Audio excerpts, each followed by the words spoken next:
Apple fans, the desktop showdown of 2025 is here, and it's going to be huge. According to MacRumors, Bloomberg's Mark Gurman, and 9 to 5 Mac, Apple is gearing up to launch its brand new M5 iMac and iMac Pro 2025 alongside an updated Mac Studio 2025. These machines aren't just small refreshes, they are shaping up to be the most powerful Macs ever for creative professionals, developers, and anyone who wants to push Apple Silicon to the limits. Today, we are diving deep into performance, specs, price, and who should buy which one. So by the end of this video, you will exactly know which machine worth your money in 2025.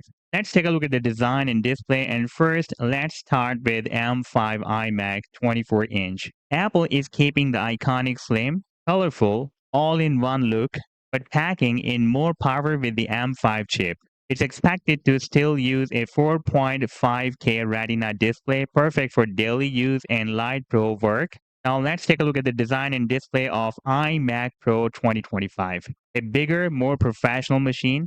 Rumors suggest a 32-inch mini LED display with ProMotion 120Hz refresh rate and HDR support, making it ideal for video editors and photographers. Now let's move on to the design and display of Mac Studio 2025.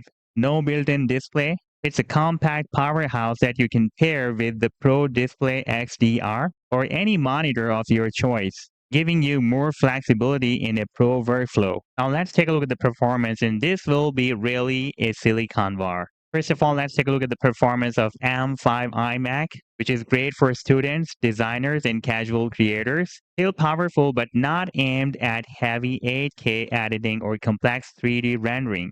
Now let's move on to the performance of iMac Pro 2025, which is expected to feature M5 Pro or M5 Max chips, insane CPU and GPU performance, perfect for multi-stream 8K editing, 3D animation, or AI workloads. Now let's take a look at the performance of Mac Studio 2025 that will likely offer M5 Ultra, effectively doubling the M5 Max's power with the 24 CPU cores and 80 GPU cores based on Apple's Ultra Fusion tech. This will crush any demanding professional task. Now let's take a look at the ports and connectivity. And first of all, let's take a look at the M5 iMac. Still a minimal port setup, USB-C, Thunderbolt, and a headphone jack. Now let's move on to the iMac Pro. And it needs connectivity and ports, more pro-level I/O, possibly SD card slot, HDMI, and more Thunderbolt ports. Now let's move on to the ports and connectivity of Mac Studio, which is really a king of connectivity. Multiple Thunderbolt ports, USB-A, HDMI, SD card slot, 10 GB Ethernet, everything pros need without adapters.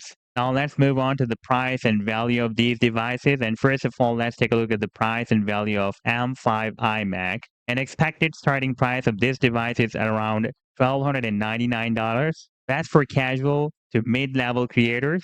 And if you take a look at the iMac Pro 2025 price and value, then it is likely $2,499 to $3,499, depending on configurations, by the way. A serious investment for serious professionals.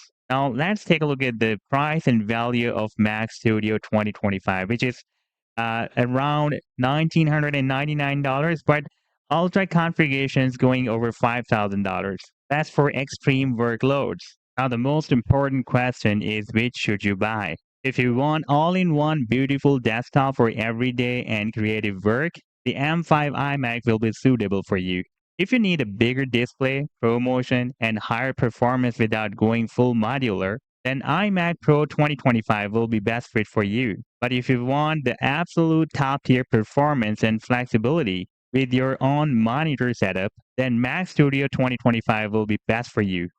So the M5 iMac and iMac Pro are bringing stunning design with next-gen chips, but the Mac Studio is still the king of raw power. Which one's right for you depends on your workflow and budget.